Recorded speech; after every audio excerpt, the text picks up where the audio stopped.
هر کسی که اگر در ماه مبارک رمضان دروغ گفتن قطع نکند، غیبت کردن قطع نکند، حقارت کردن قطع نکند، بر نسبت یک برادرش تهمت و گمانهای بد ترک نکند، الله مهربان گفته بود است که دیگر برای من حاجت نیست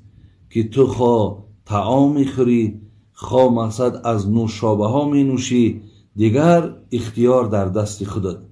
یعنی آن پاداش و ثوابی را که من خواستم بر تو تیم، صد افسوس که تو با این رفتارها و کردارهای بسیار زشت و نادرست تو مقصد آن ثوابها را و آن اجرها را از دست دادی. حتی حدیثی هم داریم که الصوم جنة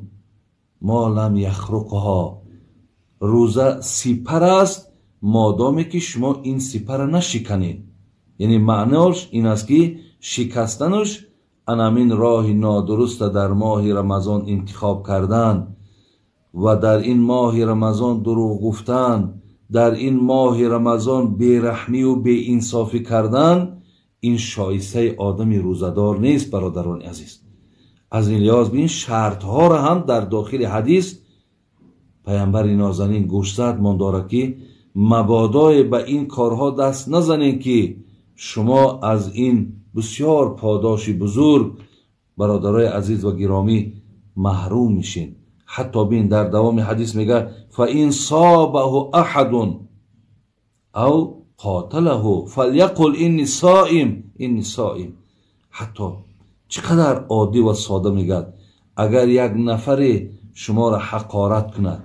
حتی شما را اراده کشتن داشته باشد، شما در عوضش برادر عزیز میگه هیچگاه حقارت نکنین، بلکه جواب تو بر او آدم این باشد اینی صائم، من روزدار هستم. برادران عزیز و گرامی، انشاءالله فکر میکنم که این سخنهایی را که از حدیث قدسی برای شما بیان دارم انشاءالله شما را درک میکنین و در این ماه مبارک رمضان هیچگاه مقصد به این بی اهمیتی راه نمیتین.